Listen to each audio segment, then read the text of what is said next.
آپ کے سامنے سورہ نمبر 43 کی سورہ الزخرف کی آیت نمبر 45 کی تلاوت کا شرف حاصل کیا ہے، جس میں اللہ نے اپنی زبان بے زبانی کے ساتھ اپنے محبوب سے، اپنے مطلوب سے، اپنے مقصود سے، اپنے حبیب سے، اپنے قریب سے، اپنے طٰہٰ سے، اپنے مزمل سے، اپنے مدثر سے، اپنے یاسین سے، اپنے مصطفیٰ سے، اپنے مجتبیٰ سے۔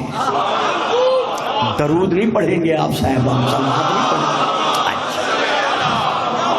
بڑی مہربانی مولانا۔ اپنی زبان بے زبانی سے خطاب کرتے ہوئے اپنے احمد سے، اپنے محمد سے ارشاد فرمایا، وَاسْأَلْ مَنْ أَرْسَلْنَا مِنْ قَبْلِكَ مِنْ رُسُلِنَا۔ اسأل صیغہ امر ہے، اللہ کی طرف سے ہمارے رسول پاک کو یہ حکم بخشا جا رہا ہے کہ میرا حبیب آپ سوال کریں۔ کن سے کریں؟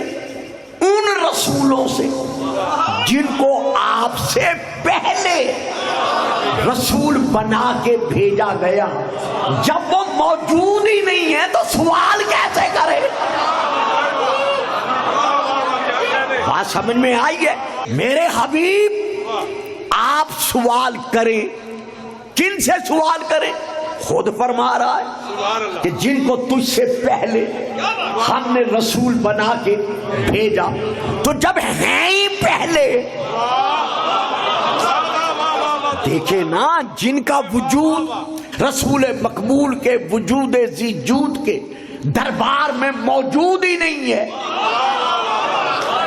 جو رسول کے سامنے حاضر نہیں ہے، جو آپ کے درباری نہیں ہے، ان کے متعلق اللہ فرما رہا ہے کہ آپ ان سے سوال کریں جب ہیں ہی نہیں۔ لیکن چونکہ حکم ہے، یہاں انتہائی طور پر وہ نورانی چہرے موجود ہیں اور وہ صاحبان علم و معرفت بھی جلوہ فگن ہیں، جو علم کے اعتبار سے منزل معراج پر فائز تھے اور فائز چلے آ رہے ہیں۔ وہ اس بات کی شہادت دیں گے، گواہی دیں گے کہ کتب خاصہ اور کتب عامہ، یعنی تفاسیر تشیع اور تفاسیر غیر تشیع، دونوں میں یہ موجود ہے، صرف شیعوں کے ہاں نہیں، کہ کچھ اصحاب کرام رضوان اللہ علیہم اجمعین نے رسول کی بارگاہ میں عرض کیا کہ یا رسول اللہ، اللہ جو آپ سے فرما رہا ہے کہ ان رسولوں سے سوال کر جو تجھ سے پہلے رسول بنا کر بھیجے گئے، تو کیا آپ نے سوال کیا؟ اب رسول کا جواب سنیے گا، پھر میں آگے بڑھتا ہوں۔ مولا کیا آپ نے ان سے سوال کیا؟ رسول پاک فرماتے ہیں، اے میرے پیارے پیارے صحابیوں، کیا تم یہ تصور کر سکتے ہو کہ اللہ مجھے حکم دے اور میں بجا نہ لاؤں؟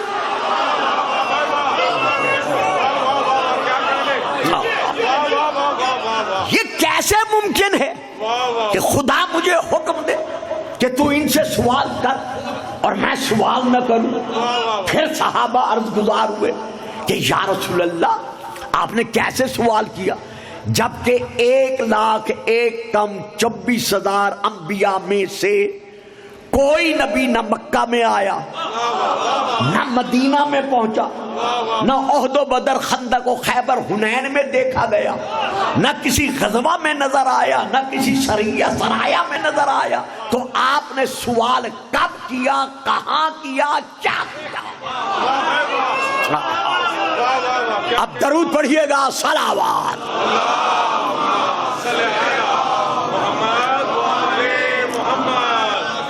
اپنی عادت خطابت کے مطابق جس کو ان حالات کے پیش نظر میں نے اپنے لیے ضروری سمجھا ہے، میں کسی اور خطیب کی بات نہیں کرتا، اس کے پیش نظر یہ میں کتابوں کے حوالے دے رہا ہوں کہ رسول نے انبیاء سے کب سوال کیا، کہاں سوال کیا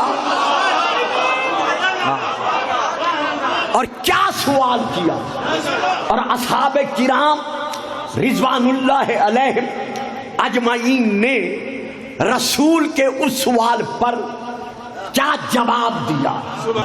یہ لیجئے صاحبان، کتب سواد اعظم میں سے، یعنی اپنے بڑے بھائیوں کی کتابوں میں سے میں چند ایک کتب کے نام لے رہا ہوں۔ نمبر 1، علامہ حاکم نیشاپوری نے اپنی کتاب معرفت علوم الحدیث میں لکھا ہے، یہ ہے ایک کتاب۔ نمبر 2، حضرت علامہ ثعلبی نے اپنی تفسیر ثعلبی کی جلد نمبر 8 میں یہ لکھا ہے۔ نمبر 3، حضرت علامہ ابن عساکر نے تاریخ مدینہ و دمشق در ترجمہ امیر المومنین جلد نمبر 42 میں لکھا ہے۔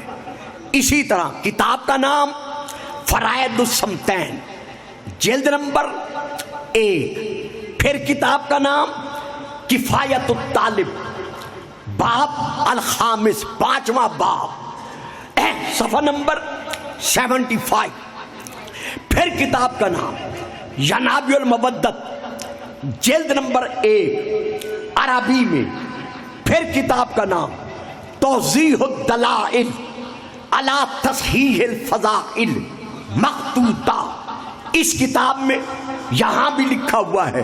اور بہت ساری کتابیں ہیں، میں اتنے عظیم اجتماع میں جس کتاب سے پڑھ رہا ہوں، کتاب کا نام ہے جواہر الکلام جلد نمبر 5 صفحہ نمبر 85، دوسری کتاب کفایت الطالب، تیسری کتاب ینابع المودت۔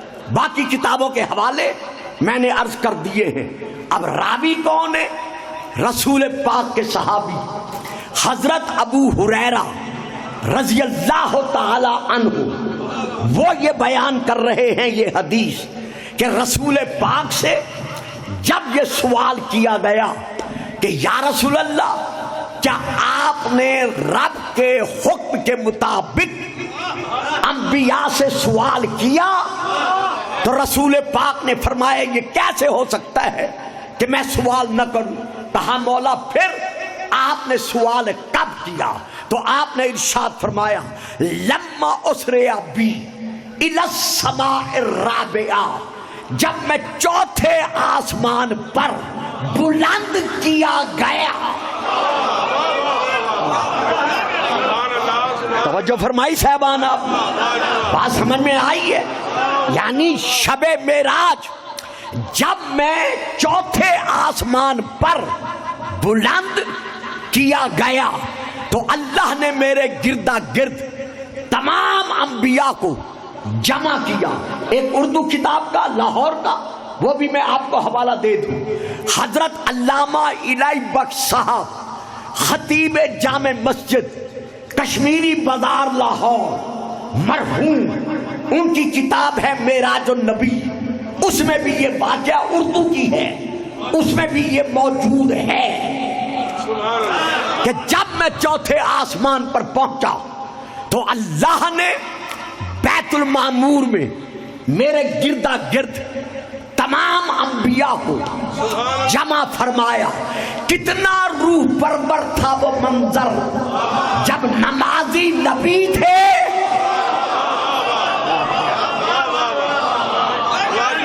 اور امام الانبیاء ہمارے رسول پاک تھے، تو ہمارے رسول پاک کا نبیوں کو نماز پڑھانا اور تمام انبیاء انبیاء کا آپ کی اقتداء میں رک کر نماز پڑھنا اس بات کی دلیل ہے کہ ہمارا رسول کل بھی افضل الانبیاء تھا اور آج بھی رسول پاک فرماتے ہیں کہ جب میں تمام انبیاء کو نماز پڑھا چکا تو میرے پاس اللہ کی طرف سے آنے والا ایک فرشتہ آیا اور سلام کے بعد کہا سلام یا محمد، تیرا رب تجھے حکم دے رہا ہے کہ ان نبیوں سے سوال کر۔ توجہ فرما رہے ہیں صاحبان جو میرے سامنے بیٹھے کہ ان نبیوں سے سوال کر۔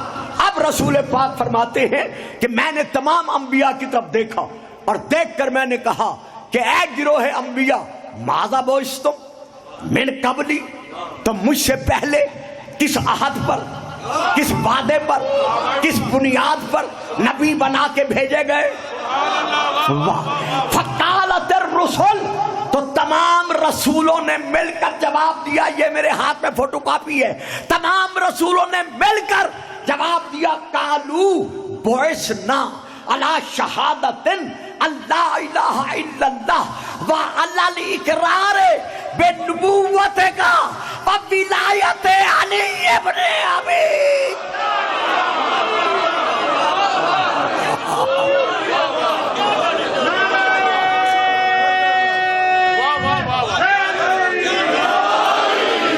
تو اب یہاں کیا ہے کہ خدا نے ہم سے وعدہ لیا اپنی توحید کے اقرار کا، سبحان اللہ، تیری نبوت کے اقرار کا، اور علی ابن ابی طالب کی ولایت کے اقرار کا۔ اب یہاں پر مجھے ولایت پہ نہیں بولنا، جو میرا موضوع ہے میں کوشش کروں گا اسی میں کچھ آگے بڑھ سکوں، چونکہ آدھا گھنٹہ گزرنے والا ہے۔ اور میں یہاں یہ کہنا چاہتا ہوں کہ تمام انبیاء نے یہ کہہ کر کہ خدا نے ہم سے تیری نبوت کا اقرار لیا، یہ مان لیا کہ ہم امتی ہیں۔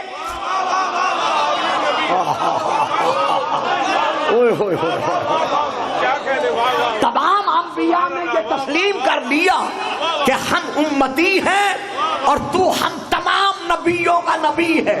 تو کتنے خوش قسمت ہیں ہم مسلمان کہ جس نبی کے نبی امتی ہیں۔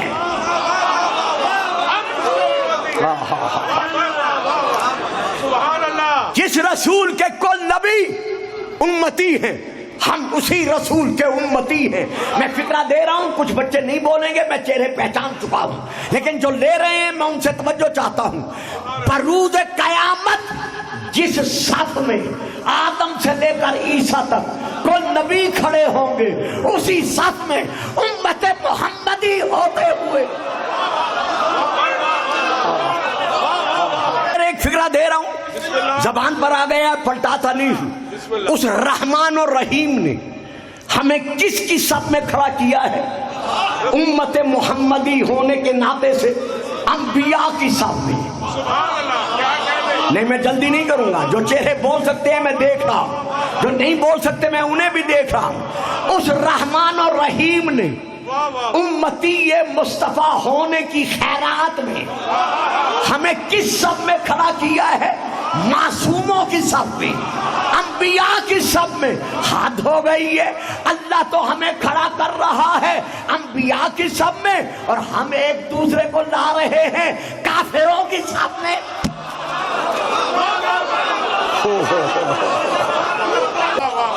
توجہ فرمائی صاحبان، آپ بات سمجھ میں آئی ہے میری؟ یعنی ہم جتنا اپنی قسمت پہ ناز کریں کم ہے کہ خدا نے ہمیں اس رسول کا امتی بنایا ہے۔ آدم سے لے کر عیسیٰ تک کل نبی جس نبی کے امتی ہیں، لیکن انبیاء کا اقرار صرف یہاں رکا نہیں۔ آپ تو رک گئے ہیں نا، انبیاء کا اقرار صرف یہاں رکا نہیں، آگے کیا ہے؟ بل ولایت علی ابن ابی طالب، اللہ نے ہم سے علی کی ولایت کا اقرار لیا۔ جو اب گلفام ایک فکرہ دے رہا ہے کہ آدم سے لے کر عیسیٰ تک ہر نبی علی کی ولایت کا اقرار کر رہا ہے. جو ولایت علی کا اقرار کرنے والے ہیں جب ان میں سے ہر ایک علیہ السلام ہے تو جو ولیوں کا ولی علی ہے وہ علیہ السلام.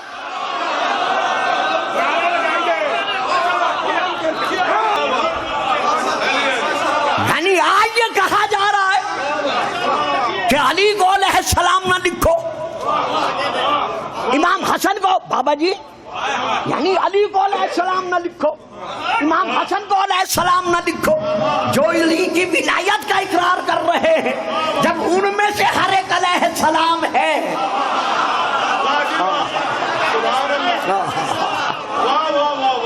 ہر حال جو میں عرض کر رہا تھا میں اسی کی طرف رجوع کرتا ہوں کہ اس آیت وَاسْأَلْ مَنْ أَرْسَلْنَا مِنْ قَبْلِكَ مِنْ رُسُلِنَا سے یہ ثابت ہو گیا کہ ہمارے رسول پاک کل بھی افضل الانبیاء تھے اور آج بھی افضل الانبیاء ہیں. یہ ہمارا عقیدہ ہے. شیعان محمد و آل محمد کا جو عقیدہ بالنبوہ ہے وہ یہی ہے. جب ہم نبیوں کو محمد جیسا نہیں سمجھتے, واہ یار واہ کمال ہے تھوڑے چپ کر جان, او ہو واہ بھائی واہ, سلامت رہو آباد رہو. یہ ہے شیعان محمد و آل محمد کا عقیدہ بالنبوہ کہ ہم آدم علیہ السلام سے لے کر حضرت عیسیٰ علیہ السلام تک ہر نبی کو ہمارے نبی کا اپنے نبی کا امتی مانتے ہیں. تو بابا جب ہم نبیوں کو یہ نہیں کہتے کہ یہ سارے نبی ہمارے نبی جیسے ہیں تو پھر ایسے ویسوں کو ہم شیعان محمد و آل محمد رسول پاک کے بعد ذاتاً و صفاتاً ہر پہلو کے اعتبار سے علی کو علی مانتے ہیں, لیکن رسول کے بعد نہیں. یہی تو فکرہ تھا جو میں نے دینا تھا. یعنی ہم ذاتاً و صفاتاً ہر پہلو میں علی کو علی مانتے ہیں لیکن رسول کے بعد. تو جس علی کو علی مانتے ہیں جب وہ علی نہیں کہتا کہ محمد مجھ جیسا,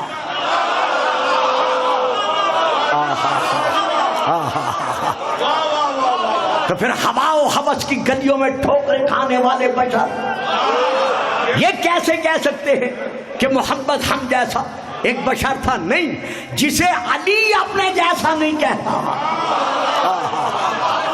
تو ہمارا ایمان ہے کہ بعد از خدا بزرگ تو ہی قصہ مختصر ہمارا رسول افضل الانبیاء تھا اور افضل الانبیاء ہے.